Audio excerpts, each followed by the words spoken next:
Shalom, selamat sore, selamat datang di ibadah keluarga pada sore hari ini. Pada sore hari ini akan dilayani oleh Bapak Pendeta Dius Aditya Jonar MTH. Bapak Ibu yang dikasih Tuhan Yesus, seorang Bapak Gereja bernama Calvin menulis tentang betapa pentingnya hidup untuk senantiasa ada di dalam persekutuan dengan Tuhan Yesus. Karena kita memisahkan diri dari persekutuan bersama dengan Tuhan, maka ada kesempatan bagi iblis untuk masuki hidup kita. Itulah arti penting ibadah sebagai persekutuan bersama dengan Tuhan. Mari kita berdiri untuk bersekutu bersama dengan Tuhan Yesus melalui ibadah ini.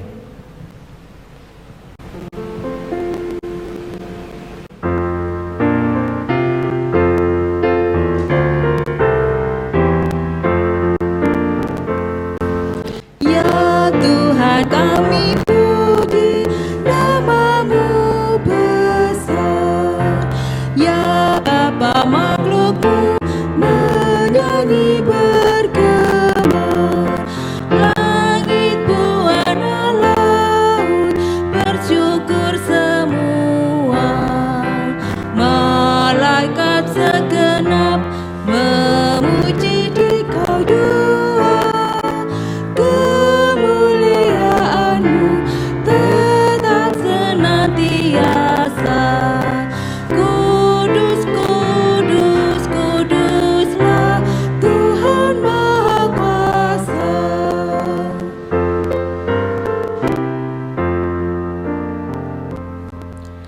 Para rasul di sorga, kemuliaan-Mu, serta nabi dan martir mengagungkan-Mu. Gereja yang telah menang dan yang di perjuangan mengaku nama-Mu, adanya berkumandang. Terpuji rahmat-Mu di bawah dan di atas, ya Bapa yang kekal, kasih-Mu tak terbatas. Bapak Ibu Jemaat, mari kita berdoa. Ya Tuhan, kasih-Mu senantiasa hadir dalam hidup kami. Karena itulah kami datang untuk memuliakan nama-Mu di dalam ibadah ini.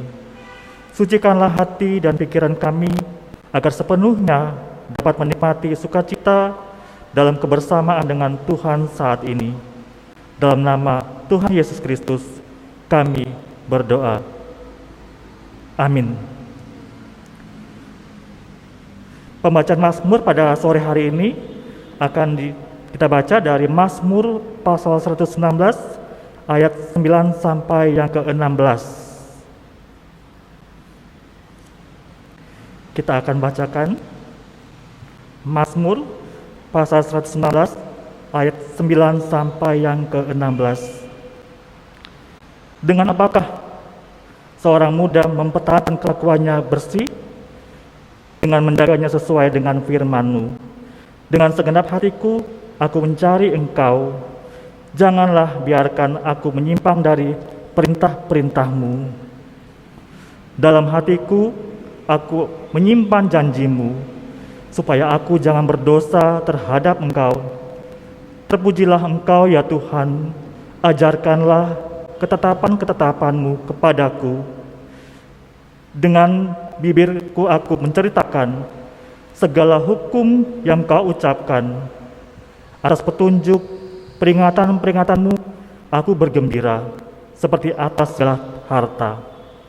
Aku hendak merenungkan titah-titah-Mu dan mengamat-amati dalam jalan-Mu.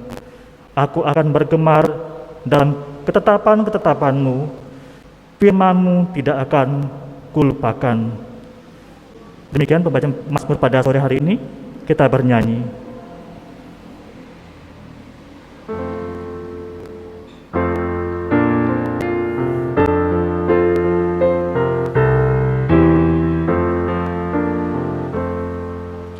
Ya Roh Kudus berilah iman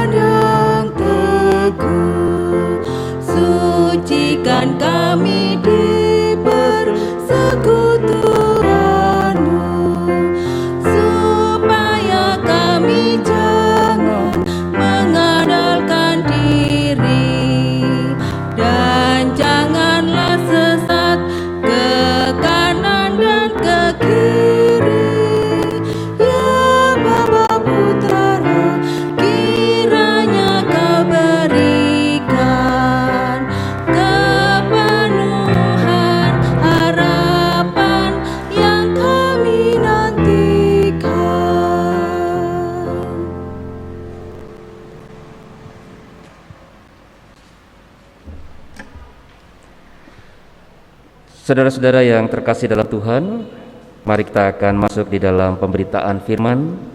Dan sebelumnya mari kita akan satu dalam doa. Mari kita berdoa. Ya Tuhan, saat ini kami datang untuk membaca dan merenungkan akan firman-Mu. Kuasailah akal dan pikiran kami dalam Roh-Mu yang kudus, sehingga dapat memahami akan rencana dan kehendak-Mu bagi hidup kami. Di dalam kasih Tuhan Yesus Kristus kami berdoa. Amin. Saudara-saudara yang terkasih dalam Tuhan, mari kita berdiri. Pembacaan Alkitab pada hari ini diambil dari kitab Kisah Para Rasul, pasal 3 ayat 11 sampai 20. Kisah Para Rasul pasal 3 ayat 11 sampai 20 yang menyatakan, karena orang itu tetap mengikuti Petrus dan Yohanes, maka seluruh orang banyak yang sangat keheranan itu datang mengerumuni mereka di serambi yang disebut serambi Salomo. Petrus melihat orang banyak itu lalu berkata, "Hai orang Israel, mengapa kamu heran tentang kejadian itu? Dan mengapa kamu menatap kami seolah-olah kami membuat orang ini berjalan karena kuasa atau kesalehan kami sendiri? Allah Abraham, Ishak dan Yakub, Allah nenek moyang kita, telah memuliakan hambanya, yaitu Yesus yang kamu serahkan dan tolak di depan Pilatus, walaupun Pilatus berpendapat bahwa ia harus dilepaskan. Tetapi kamu telah menolak yang kudus dan benar, serta menghendaki seorang pembunuh sebagai hadiahmu. Demikianlah ia, pemimpin kepada hidup, telah kamu bunuh, tetapi Allah telah membangkitkan dia dari antara orang mati. Dan tentang hal itu kami adalah saksi. Dan karena kepercayaan dalam nama Yesus, maka nama itu telah menguatkan orang yang kamu lihat dan kamu kenal ini. Dan kepercayaan itu telah memberi kesembuhan kepada orang ini di depan kamu semua. Hai saudara-saudara, aku tahu bahwa kamu telah berbuat demikian karena ketidaktahuan, sama seperti semua pemimpin kamu. Tetapi dengan jalan demikian Allah telah menggenapi apa yang telah difirmankannya dahulu dengan perantaraan nabi-nabinya, yaitu bahwa Mesias yang diutusnya harus menderita. Karena itu sadarlah dan bertobatlah, supaya dosamu dihapuskan, agar Tuhan mendatangkan waktu kelegaan dan mengutus Yesus yang dari semula diuntukkan bagimu sebagai Kristus. Demikianlah pembacaan Alkitab. Terpujilah nama Tuhan. Haleluya. Haleluya, haleluya, haleluya. Dipersilakan duduk kembali. Saudara yang dikasihi Tuhan, pada suatu malam di sebuah desa yang terpencil, ada seorang ibu yang hendak melahirkan dan hanya ditemani oleh seorang anaknya laki-laki yang masih kecil. Sang anak bingung kemana ia akan mencari pertolongan. Sementara rumah di desa itu saling berjauhan satu sama lain. Sang anak lalu berlari untuk meminta pertolongan ke pastori yang kebetulan dekat dengan rumahnya. Di situ tinggal seorang pendeta muda yang baru beberapa bulan melayani di gereja yang ada di desa tersebut. Ketika mendengar kata-kata anak itu, si pendeta muda menjadi bingung, karena ia belum pernah punya pengalaman mendampingi orang melahirkan, apalagi menolongnya. Namun ia tidak tega untuk menolak permintaan dari anak tersebut. Lalu ia pun bergegas mengikuti langkah anak itu ke rumahnya. Setelah berdoa sebentar, si pendeta muda itu pun mencoba untuk membantu proses persalinan. Untunglah semuanya berjalan lancar. Sang ibu dapat melahirkan seorang anak perempuan dalam keadaan selamat. Suami dari ibu itu tiba pada pagi harinya, dan ia berterima kasih kepada pendeta muda itu.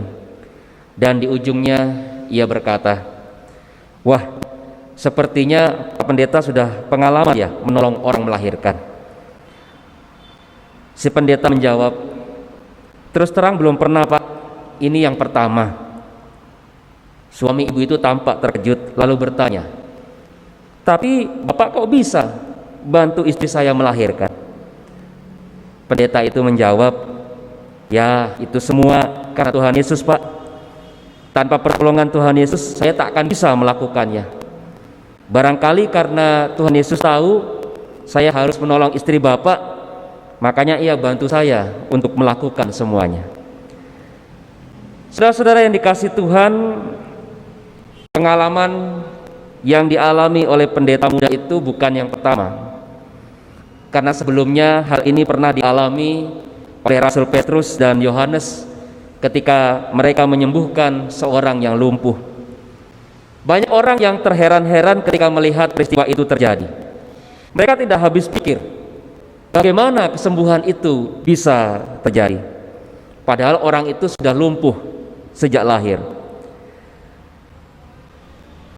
Satu hal yang pasti bagi orang yang banyak di Bait Allah itu adalah bahwa Petrus dan Yohanes adalah orang-orang yang telah menyembuhkan orang lumpuh itu. Dalam penjelasannya, kedua rasul itu mengatakan bahwa mereka sebetulnya hanyalah hamba yang dipakai oleh Kristus untuk bekerja sehingga memberikan pemulihan bagi orang yang lumpuh itu. Tentu saja apa yang dikatakan Petrus ini membuat kehebohan di Serambi Salomo, karena mereka tahu berdasarkan fakta bahwa Yesus itu telah dibunuh oleh para pemimpin agama dan orang Yahudi. Dan Petrus mengatakan bahwa ia telah dibangkitkan Allah Israel dari antara orang mati. Tentu saja hal ini mengejutkan orang banyak. Dan tidak berhenti di situ. Rasul Petrus lalu kemudian lebih jauh menjelaskan bagaimana Yesus hadir sebagai Mesias yang dijanjikan, tetapi justru ditolak oleh bangsanya sendiri. Dalam hal ini Petrus menyadari bahwa apa yang dikatakannya tentu tidak mudah untuk dapat dimengerti oleh orang-orang Yahudi. Tetapi yang terpenting bagi Petrus adalah ia harus menyampaikan itu agar supaya mereka kemudian dapat mengetahui kebenaran, agar supaya mereka kemudian dapat mengetahui bahwa Yesus yang telah mereka tolak itu adalah Mesias yang sebenarnya telah mereka nantikan. Tentu saja menyampaikan hal seperti ini tidak mudah, membutuhkan keberanian dan kesiapan di dalam hati untuk menerima resiko apapun. Tetapi kita lihat Petrus tidak peduli dengan semuanya. Ia hanya menyerahkan hidupnya kepada Allah dalam harapan Roh Kudus yang datang daripada Allah akan menggerakkan mereka untuk memahami apa yang ia katakan dan mau bertobat. Saudara-saudara, sama seperti Petrus dan Yohanes, kita semua adalah orang-orang yang diutus oleh Allah untuk menyampaikan kesaksian tentang Dia di dalam dunia. Kita diberikan kesempatan untuk menjadi saksi Kristus melalui perkataan, pikiran, bahkan juga hidup kita itu sendiri. Banyak kesempatan yang seringkali diberikan Tuhan bagi kita untuk menjadi saksi, tetapi sayangnya justru kita sia-siakan. Banyak sekali alasan yang kita berikan ketika kita diminta untuk melakukan sesuatu bagi Tuhan. Saudara-saudara yang dikasihi oleh Tuhan, saya ingin mengutip sebuah ilustrasi.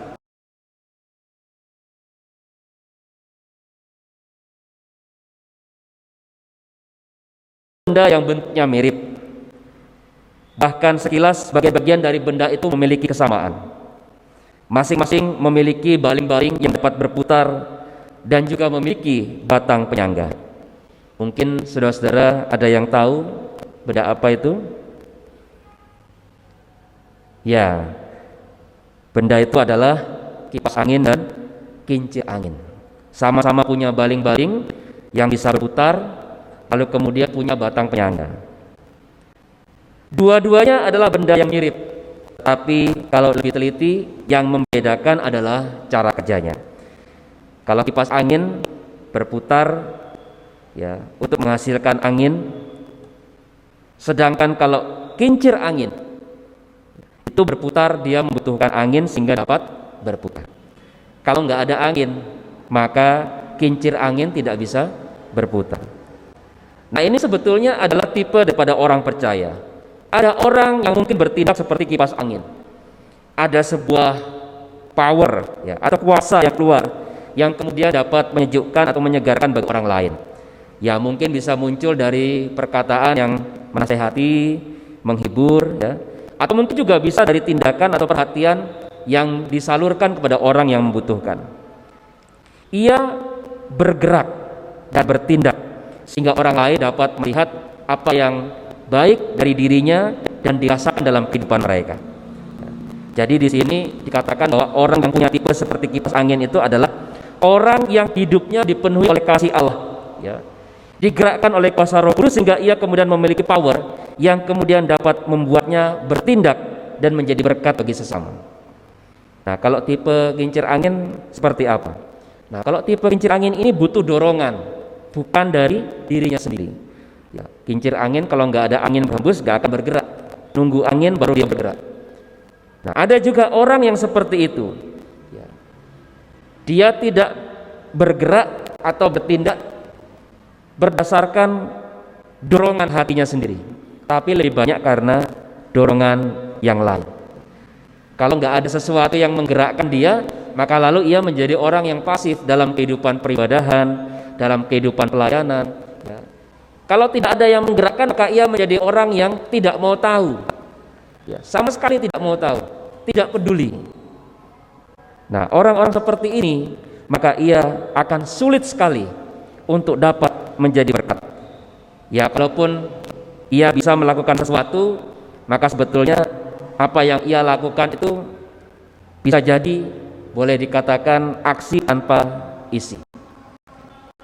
Saudara-saudara yang dikasihi Tuhan, kita diajak melalui firman Tuhan pada saat ini untuk menjadi pribadi-pribadi yang senantiasa bertindak dan bergerak untuk menyaksikan hal-hal yang besar daripada Tuhan. Kita diajak untuk kemudian menjadi komunitas pemulih yang memberikan kekuatan dan dorongan semangat kepada orang lain. Apalagi di tengah-tengah situasi pandemi COVID-19 pada saat ini, kita dibutuhkan untuk menjadi orang-orang yang memberikan kekuatan bagi orang lain. Jangan justru malah menjadi orang-orang yang menyebarkan berita bohong. Jangan kemudian menjadi orang-orang yang melemahkan semangat.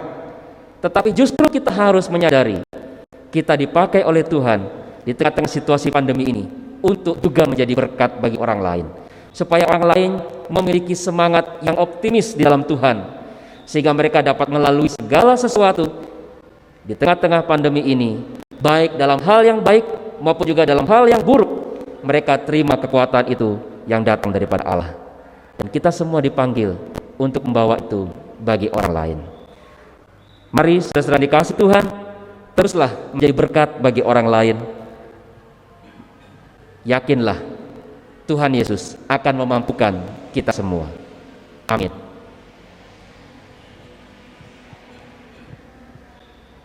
Saudara-saudara yang terkasih dalam Tuhan, kita akan merespons daripada firman Tuhan. Kita bernyanyi dari Gita Bakti nomor 50 bait yang pertama.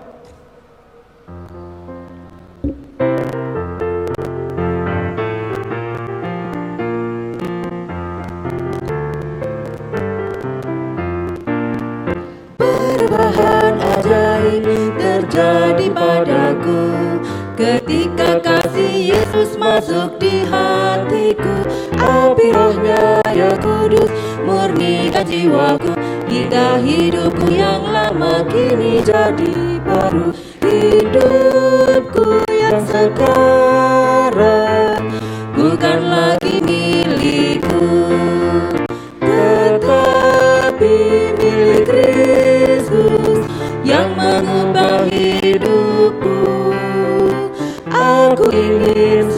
selalu tetap di jalannya dan menjadi saksi Kristus kini dan selamanya. Kita akan masuk di dalam doa syafaat. Mari kita satu dalam doa. Allah Bapa di dalam kerajaan sorga, kami berterima kasih karena kami masih diberikan kesempatan untuk bersekutu bersama dengan Tuhan di dalam ibadah keluarga pada kesempatan sore hari ini. Saat ini ya Tuhan, kami ingin berdoa menyerahkan kehidupan kami di tengah-tengah keluarga. Tuhan, kami serahkan segala sesuatu, biar kiranya kehidupan keluarga kami tetap ada di dalam kasih dan pemeliharaan Tuhan.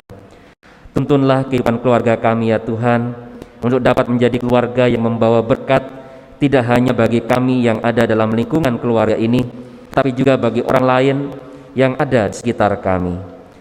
Pakailah kami ya Tuhan, agar supaya kami senantiasa menyatakan kasih-Mu melalui kehidupan kami yang dapat dirasakan dan dilihat oleh banyak orang. Kami serahkan ya Tuhan segala beban pergumulan dalam kehidupan kami, persoalan-persoalan yang kami alami pada saat ini. Kami yakin dan percaya Tuhan Yesus mengetahui segala sesuatu yang kami alami di tengah kehidupan rumah tangga pada saat ini. Kami serahkan ya Tuhan semuanya itu, biar kiranya karya Allah dengan segala berkat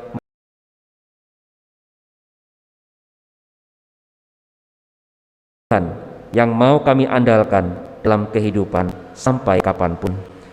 Kami juga ingin berdoa dan menyerahkan di tengah-tengah kehidupan gereja bersama dengan pelayanan yang dilakukan, baik itu pelaksanaan ibadah yang dilakukan di gereja dalam tatap muka maupun juga yang dilakukan secara daring di rumah-rumah. Bapa di sorga, kiranya Engkau juga memberkati kehidupan persekutuan kami. Walaupun saat ini kami mungkin mengalami perjumpaan yang sangat terbatas, tetapi kami percaya bahwa kasih Tuhan akan senantiasa memelihara kehidupan persekutuan kami. Jagalah ya Tuhan kehidupan kami masing-masing, peliharalah kami senantiasa, agar kami senantiasa mengingat dan memuliakan nama Tuhan dalam seluruh kehidupan kami, dan kami tetap bertekun untuk senantiasa beribadah bersama-sama dengan Tuhan dan juga bersama-sama dengan orang lain yang ada di sekitar kami. Kami juga ingin berdoa dan menyerahkan ya Tuhan untuk mereka yang saat ini tengah mengalami sakit. Ya Tuhan, kami berdoa, biarlah kiranya mereka diberikan kesembuhan dan pemulihan yang daripada-Mu. Biarlah kiranya kasih Tuhan senantiasa memberi kekuatan kepada mereka dalam pengharapan sakit penyakit yang mereka alami. Biarlah kiranya diserahkan di dalam kuasa Tuhan Yesus, yang adalah dukun segala sesuatu, tabib di atas segala sesuatu, dokter di atas segala sesuatu, yang memiliki kuasa di atas segala kuasa dalam dunia ini, yang membawa kesembuhan dan pemulihan bagi setiap orang. Kami serahkan ya Tuhan setiap pengharapan mereka yang sakit ini, biar kiranya mereka juga ditopang dalam semangat Tuhan, dan mereka akan merasakan berkat Tuhan dalam kesembuhan dan pemulihan. Kami juga berdoa ya Tuhan untuk mereka yang mengalami dampak secara ekonomi akibat adanya COVID-19. Mereka yang membutuhkan kekuatan dan topangan ekonomi pada saat ini ya Tuhan, kami berdoa, biar kiranya berkat-Mu melimpah dalam kehidupan mereka, menaungi mereka, sehingga mereka tak akan kekurangan dalam segala sesuatu yang mereka butuhkan. Kami juga berdoa untuk mereka yang saat ini bekerja sebagai tenaga medis dan relawan dalam proses penanganan COVID-19. Allah Bapa di sorga kita juga campur tangan, supaya menjaga mereka, melindungi mereka, supaya mereka tetap ada dalam keadaan sehat, tidak kurang suatu apapun. Proses vaksinasi yang masih berjalan, Tuhan kiranya juga yang menjaga, sehingga semuanya boleh berjalan dengan baik dan boleh membawa dampak yang positif, khususnya untuk mengendalikan COVID-19 pada saat ini. Kami juga ingin berdoa dalam kehidupan bangsa dan negara kami ya Tuhan. Tuhan kiranya juga bekerja menyertai para pemimpin bangsa kami. Tuhan kiranya juga menyertai dalam proses pemulihan bangsa ini. Tuhan juga senantiasa menjaga keamanan dalam kehidupan bangsa dan negara kami. Kami rindu ya Tuhan, bahwa bangsa kami boleh menjadi bangsa yang maju, bangsa yang sejahtera, dan bangsa yang senantiasa hadir dalam damai sejahtera. Kami serahkan semuanya dalam campur tangan Tuhan, sehingga bangsa kami menjadi lebih baik dari tahun ke tahun. Terima kasih Bapa di sorga, kami juga menyerahkan dalam ibadah yang kami lakukan pada saat ini. Kiranya ibadah yang kami lakukan ini boleh menjadi berkat bagi kehidupan kami semua. Kami berdoa untuk kami semua yang boleh mengambil bagian dalam tugas pelayanan pada saat ini, baik kami sebagai presbiter maupun kami sebagai organis, pemandu pujian, dan juga kameramen. Tuhan kiranya juga memberkati kami dalam tugas pelayanan yang kami lakukan, juga bersama dalam kehidupan keluarga kami masing-masing. Inilah doa ucapan syukur dan permohonan kami ya Tuhan. Kami serahkan semua dalam campur tangan Tuhan, dan hanya di dalam nama Tuhan Yesus yang telah mengajar kami berdoa bersama-sama. Bapa kami yang ada di sorga, dikuduskanlah namamu. Datanglah kerajaan-Mu, jadilah kehendak di bumi seperti di sorga. Berilah kami pada hari ini makanan kami yang secukupnya, dan ampunilah kami akan kesalahan kami, yang mengampuni orang yang bersalah kepada kami. Dan janganlah membawa kami ke dalam pencobaan, tetapi lepaskanlah kami daripada yang jahat.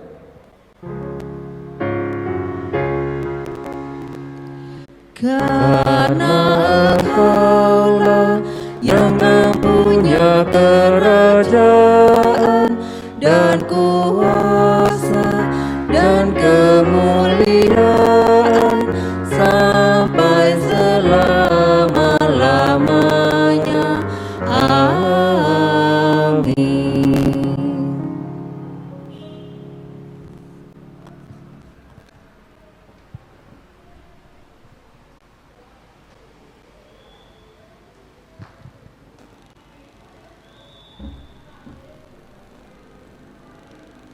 Jemaat yang dikasihi Tuhan, pada kesempatan sore hari ini kita akan menyampaikan persembahan syukur kita kepada Tuhan seperti yang dikatakan dalam firman Tuhan dalam Yesaya pasal 41 ayat yang ke-9b yang menyatakan, Aku berkata kepadamu, engkau hambaku, aku telah memilih engkau dan tidak menolak engkau. Marilah kita mengucap syukur pada Tuhan dengan memberi persembahan padanya. Tuhan memberkati saudara dan persembahan yang diberikan.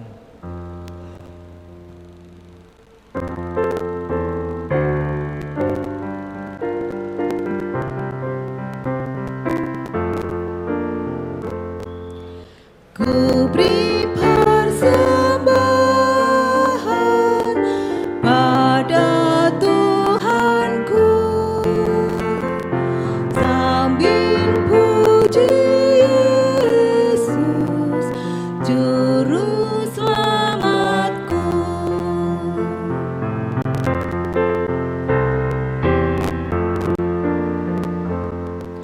Dengan sukaria ku beri padamu dan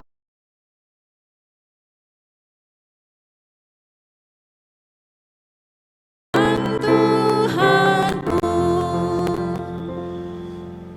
Jemaat Tuhan, mari kita berdiri untuk menyerahkan persembahan ini kepada Tuhan dalam doa syukur. Mari kita berdoa. Tuhan Yesus, sumber kekuatan hidup, kami membawa persembahan syukur ini di hadapan-Mu. Sucikan dan kuduskanlah persembahan ini untuk dapat dipakai menjadi sarana memuliakan nama-Mu dalam bentuk pelayanan. Dalam nama Tuhan Yesus, kami menaikkan ungkapan syukur ini. Amin. Jemaat tetap berdiri.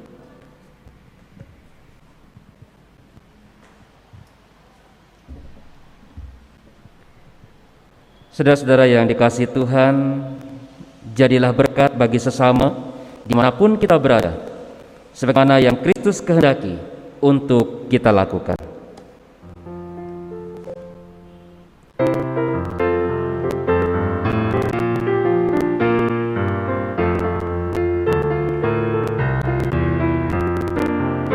Hati tulus dan jujur juga lemah lembut, setia murah hati bawa sukacita, rendah hati dan ramah terhadap orang lain.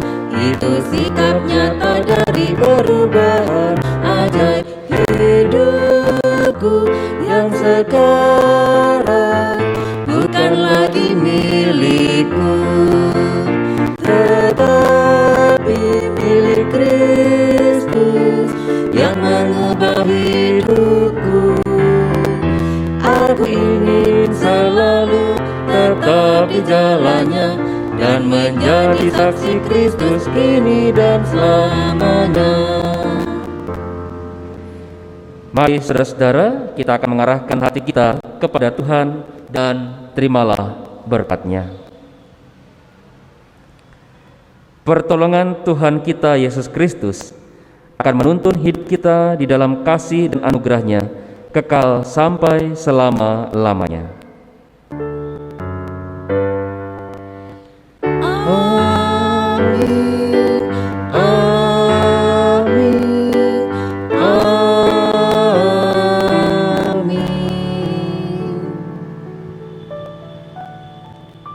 Ibadah kita selesai, kiranya damai sejahtera Allah menyertai kehidupan kita semua.